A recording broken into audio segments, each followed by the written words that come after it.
Hey TMFG community, John Yonge here with Carlo Cancino. In today's episode of Ask TMFG, we're going to be taking a look at high interest rates and how they've been playing an impact in our daily lives. Remember, if you do enjoy our content, like, comment, and subscribe to the YouTube channel. We love doing these videos for you.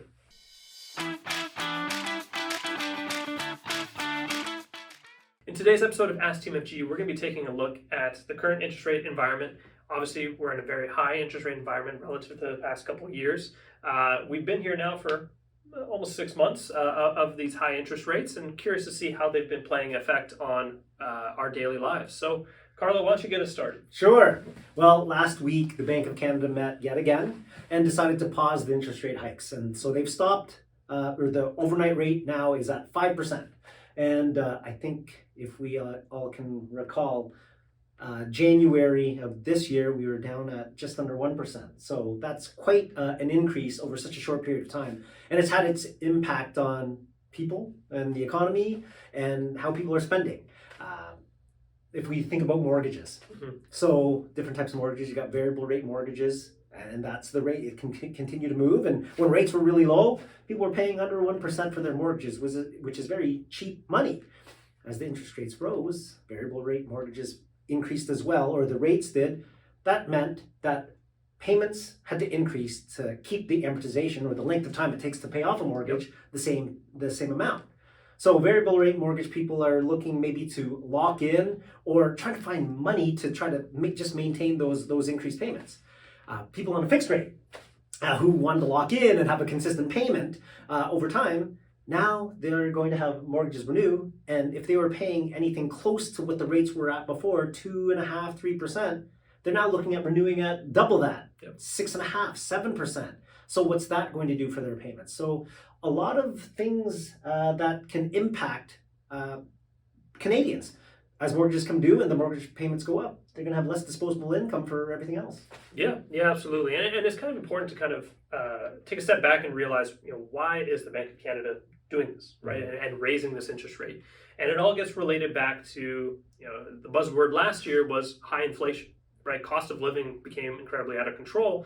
So the only real tool that the government has to kind of slow down that rate of inflation is trying to slow down demand, slow down the amount of people that are looking to go and spend money on some of these expenditures. How do they do that? They raise interest rates, and now suddenly you have more to pay towards debt repayments and less to pay on things you want.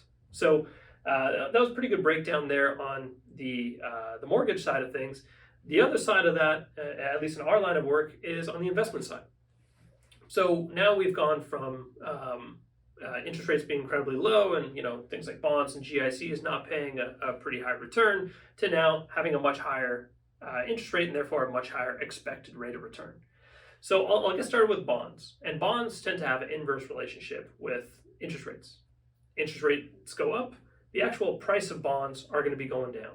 So that's why maybe you've seen on your statement, or if you have a high fixed income portfolio, last year actually was a really difficult time in the market because interest rates were going up, those bond prices went down, and that was reflected in your portfolio. The positive news is, going forward, expected rate of returns on those bonds are much higher, right? Because they pay based on interest rates, now we have a much higher expected rate of return on them going forward.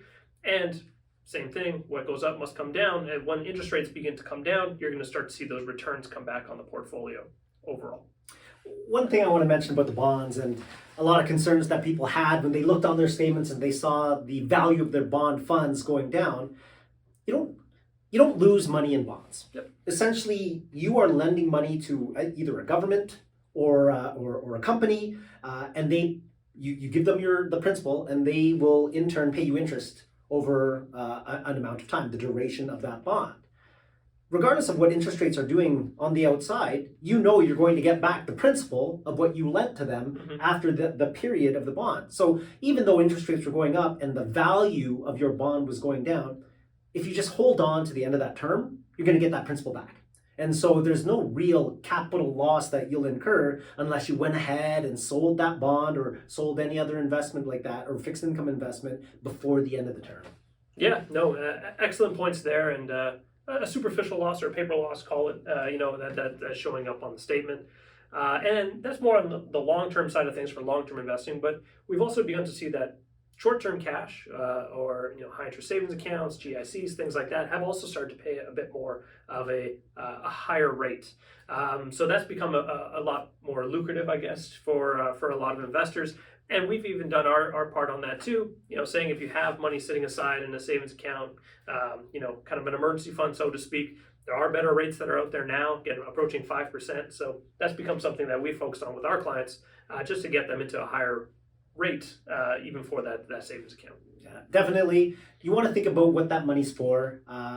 We'll never deviate from Correct. suggesting being in the market. That's where your money will have the opportunity to outperform inflation. Right now, short-term accounts like money market funds or savings accounts are paying relatively high to what they were paying before, but it's not the solution to make your money grow over the long term. So that's where we stand now with these increased interest rates. They've kind of plateaued, and that's the sort of effect that they're having on everyday Canadians. So that's our video for today. Again, as John mentioned, if you like our content, please do subscribe to our YouTube channel. Provide us with a comment. Let us know how high interest rates have affected you, whether you're in a variable or a fixed rate mortgage, or just give us a like. Let us know that you like the content. Until next time, I'm Carlo Cancino. I'm John Iaconetti. And this has been Ask TMFG.